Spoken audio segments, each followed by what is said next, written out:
We're going to show you how we prepare a finished sculpture to make a two-piece mold of it.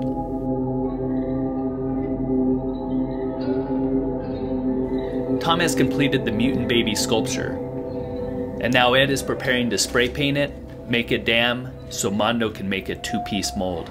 So I'm just drying them out a little bit so that the surface is dry, that the paint's going to sit on. It's nice to not have it super hard because it'll be a lot easier to pull out of the mold for Mondo. And so I'm going to dry it. We've got the copyright on, superficially dry it, and then I'm going to spray it with spray paint. As far as the dryness level, that's, you almost have to feel it, but it should be kind of firm on the surface. You just have to kind of feel it, make sure it's stiff. You don't want to put the spray paint on something that's dripping wet.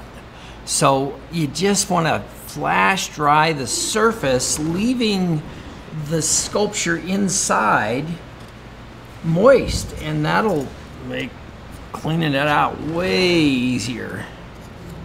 And so that's all I'm doing, is I'm just creating a surface that the spray paint will sit on, and also making it so that when they brush the plaster on, they're not scratching the wet clay. It needs to be a little bit firm, and but not dry. If it's looking chalky, gone way too far. The reason for the spray paint is it gives you a much less porous surface, and we use this gloss enamel. It's like a chocolate brown, this Ace brand, but there's Krylon, has a leather brown that works, and it just makes to me the most important thing is, if you put plaster on dry clay, semi-dry clay, some of the moisture in that plaster sucks into the clay, and it weakens the plaster where you need it strongest the most, right? Where it's going to wear out all your details. So by putting this on, now it's completely dry, it's non-porous. The other thing that spray painting does is it gives it a slick surface that when they go to peel it out, the clay will actually sweat, the plaster will sweat, and then the slick paint and the sweating plaster, they spray up and then down to make sure getting in all the cracks.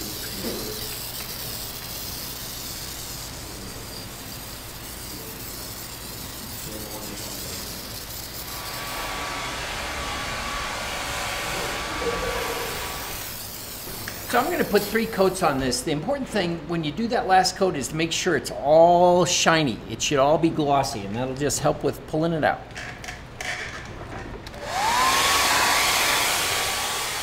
I've got CT3 here. Wet works fine. Wet actually works a little better because it's sticky, but this is kind of nice because it's not sticky. It comes out easier for Mondo, so that's what we're going to do. So basically what I do is take the brick and cut it in half. Now this tool I get from Reynolds. This is well worth owning. You can do it with a knife and be careful, but this is just so sweet because it cuts exactly what you want. So you just start .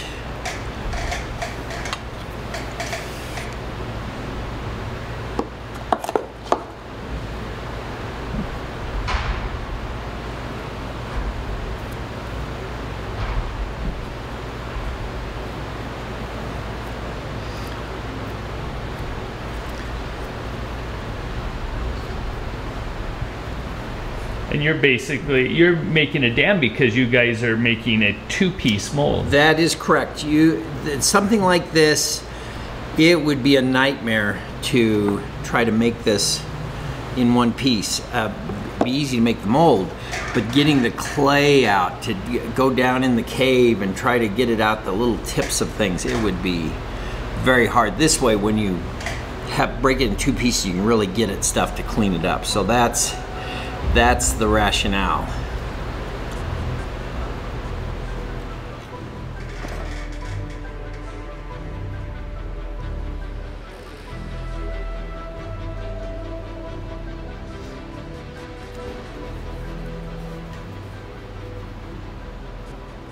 So what are you trying to do with the edge there? Just make it? Yeah, the idea is to make this as much of a right angle to the sculpture as possible, 90 degrees. And then as you go along, it's a good idea to take some of the clay and make little balls. And the balls should be stuck onto the sculpture and then blended into the dam. You don't want to blend it into the sculpture because that's going to make it real hard to clean up your mess. So you just basically create a vacuum by pushing it in there and then lock it onto the dam.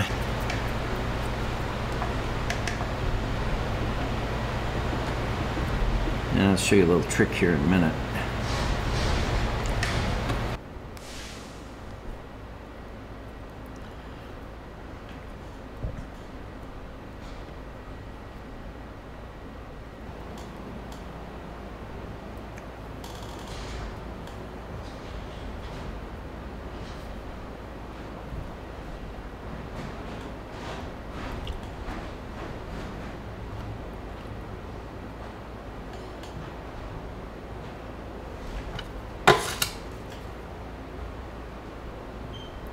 Sometimes people say, oh, you make it look so easy. Well, let me tell you, it is easy, because if it wasn't, I couldn't do it.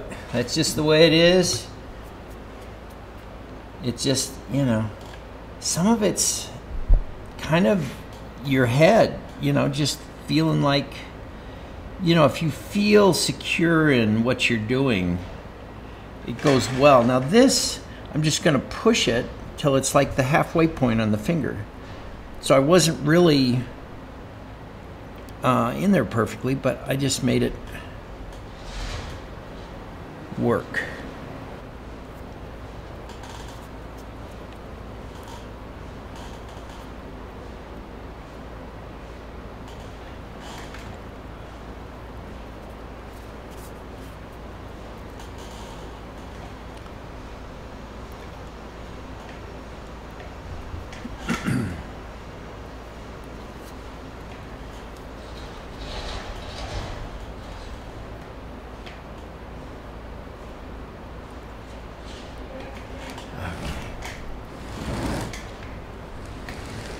More little wedges.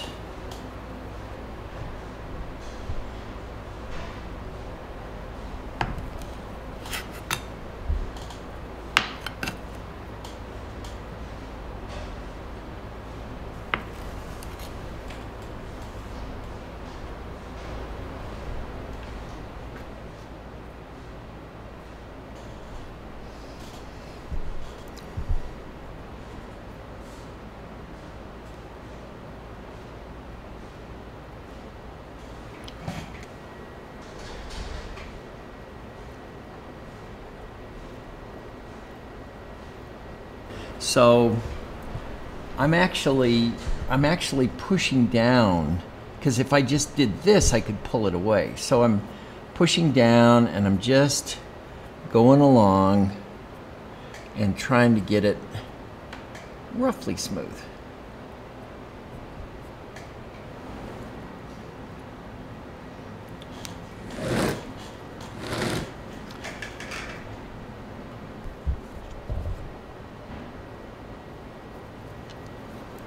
Okay. This is just a rake, but I'm using the smooth side of it to kind of get it even flatter.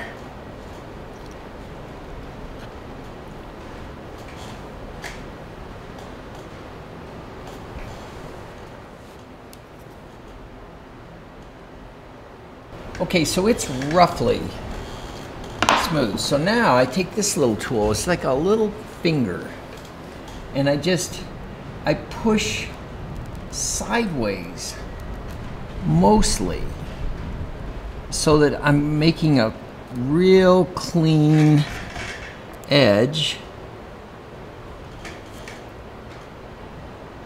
that's super 90 degree. But I'm not pushing this way hard, I'm pushing this way. Well, I'm not pushing that hard, but I'm trying to not scratch up my sculpture. And I'm trying also right here to get to the kind of the halfway point of the finger.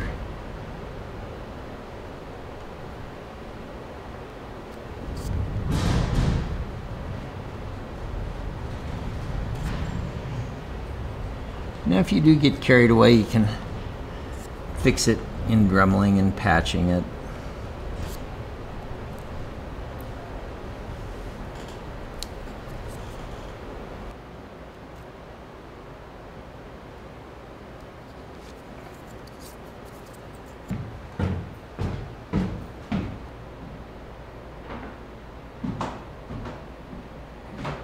Just taking water here and smoothing,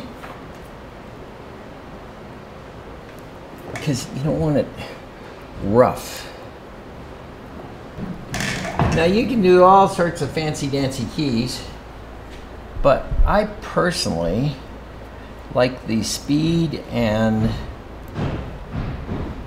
the roundness of just pushing in. And this is really important because otherwise, without keys, it may not line up perfectly. But just make sure the edges are rounded out so you're not, you know, if you had something like this, for instance, it could hook. So you don't want that.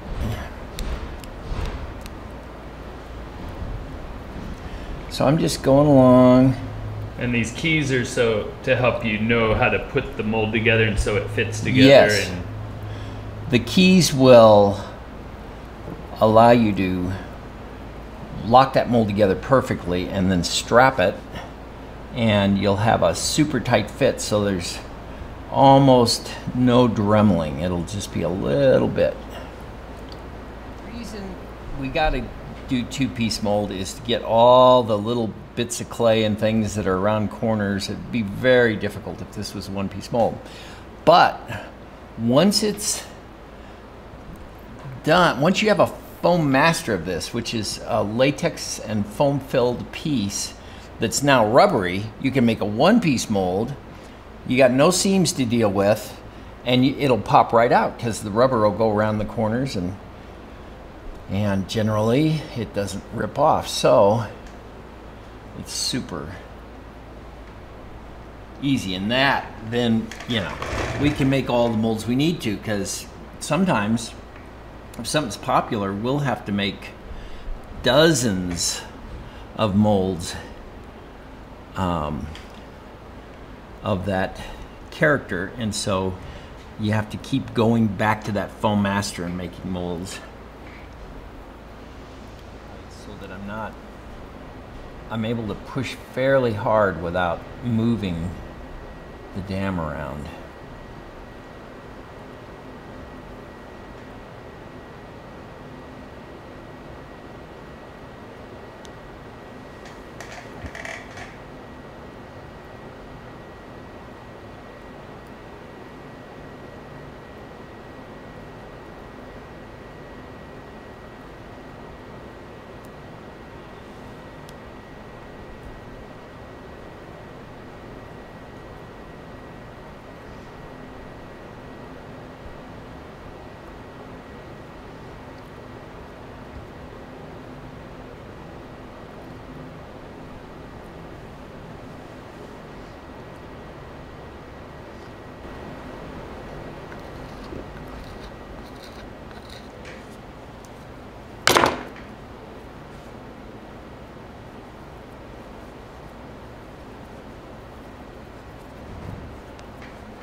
go along, try to keep a uniform thickness.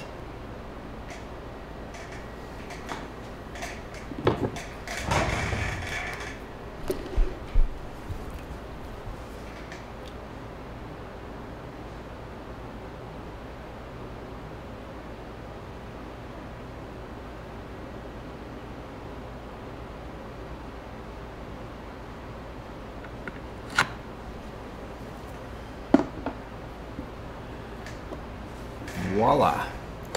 So the last thing I like to do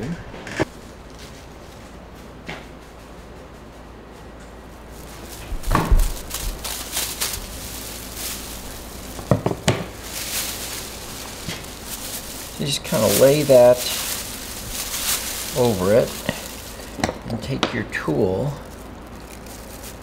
and this is the back side, of course.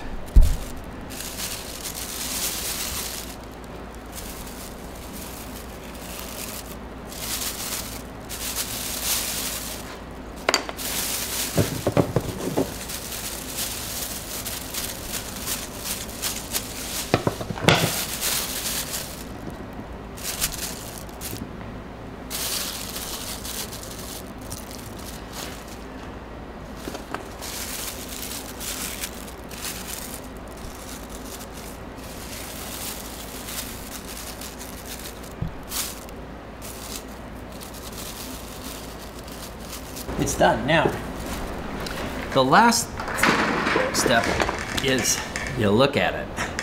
I can't tell you how many times we've made stupid mistakes. Just got that done, out the door, you know. It's like, nah, weren't paying attention. I'm just looking, make sure everything's decent. There's a little snafu here we're gonna fix.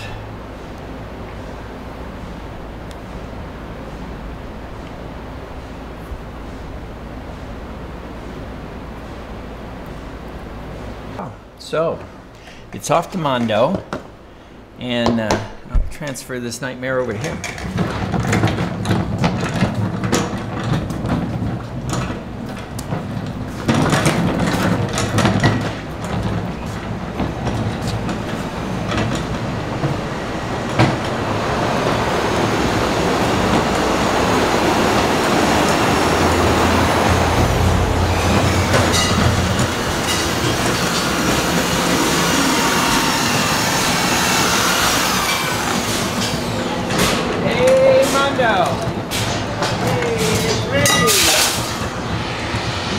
Here.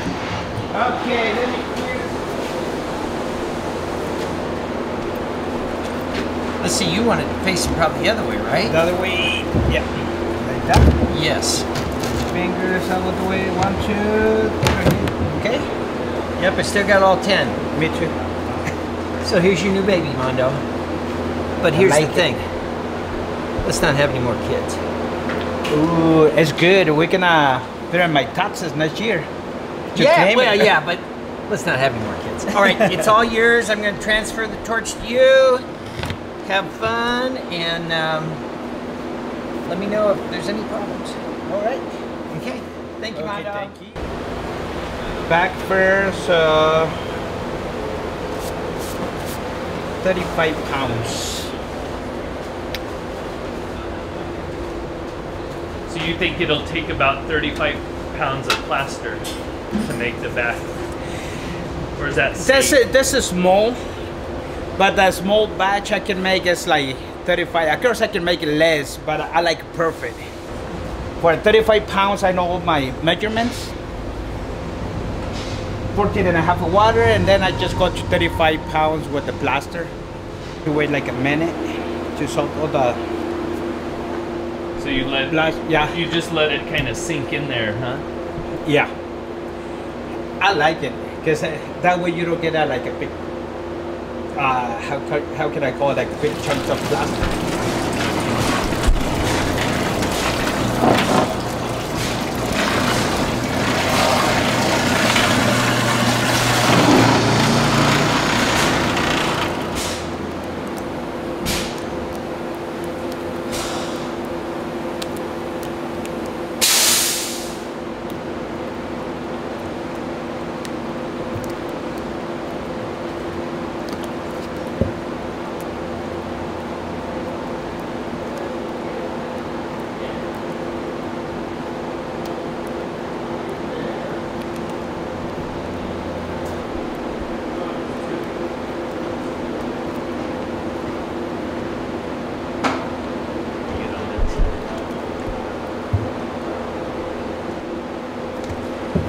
And the reason I asked Ed to do the back first is because that's going to help me a lot to do the face.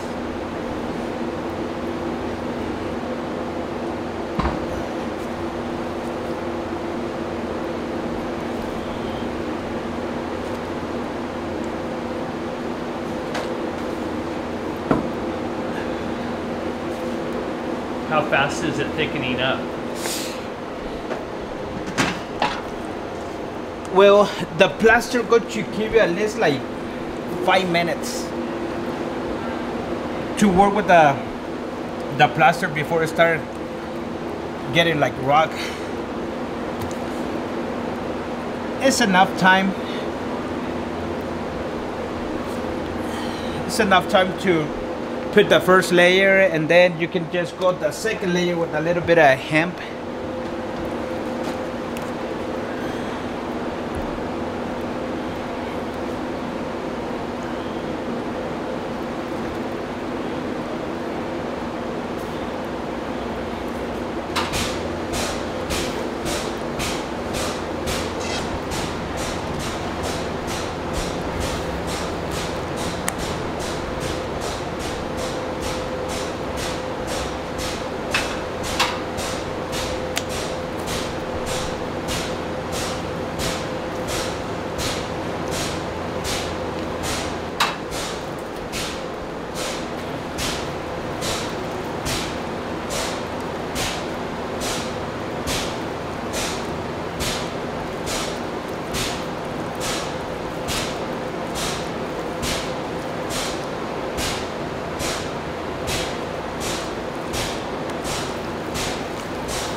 And that's good.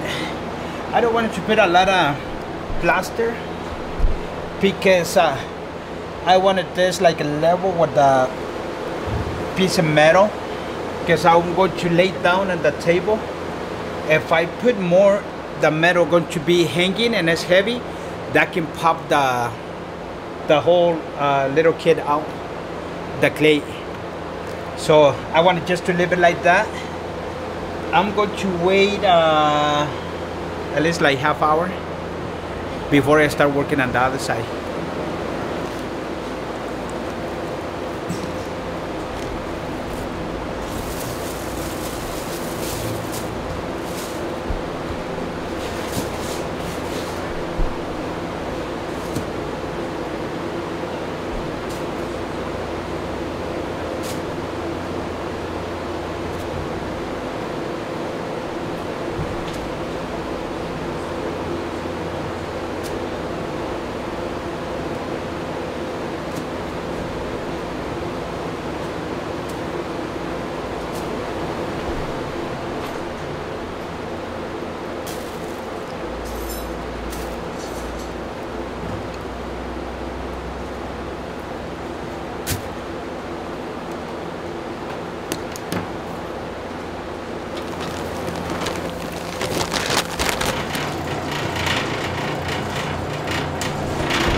ever get nervous making molds?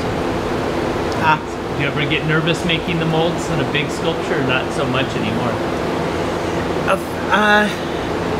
I used to get so nervous, you know, like making molds, but now, no, because it's, I want to say like it's nothing. Like for me, I've been doing this for more than 20 years. You know, if something happened, we can fix it. It's not a big deal. But if it's something important, oh man. But like this one, just imagine going to be for a monster day. Just imagine how many pieces we're going to do.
How long will we wait now before taking it apart and starting to clean it?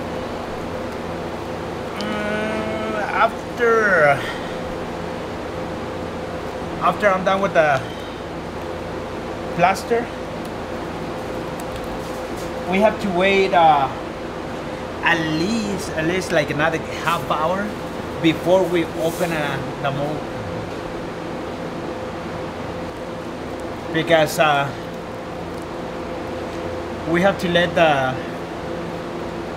plaster cure real good, and the other one is because the plaster gets so hot and going to start sweating, and that helps the both of the halves, the back and the front, to come out easy. That's why we sprayed the clay. Now, if you were making this at home, could you wait until tomorrow? Or is it better to do it and clean it the same day? To me, I think it's better just to do it in the same day. Because the sweat, the water going to help.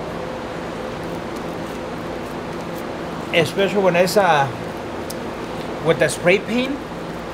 Imagine that spray of water between the spray paint and the plaster, so that's going to help you to get both pieces out.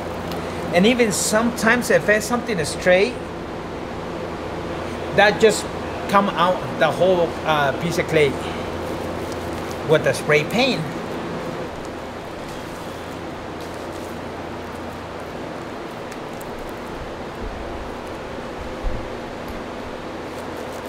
Already to be, I think this one going to be one of the, so far is one of my favorite ones.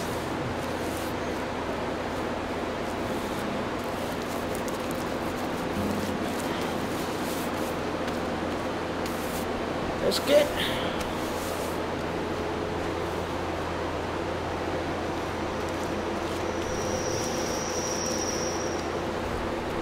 Okay, well, looks good, right?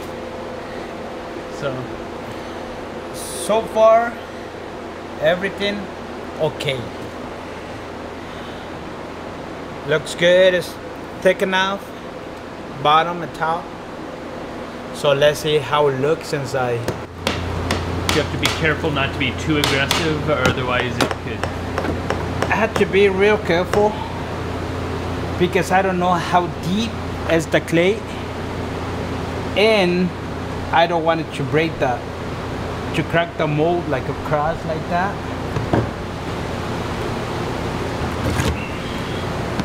I was hitting with the crowbar, I get close to the finger, so but it's good.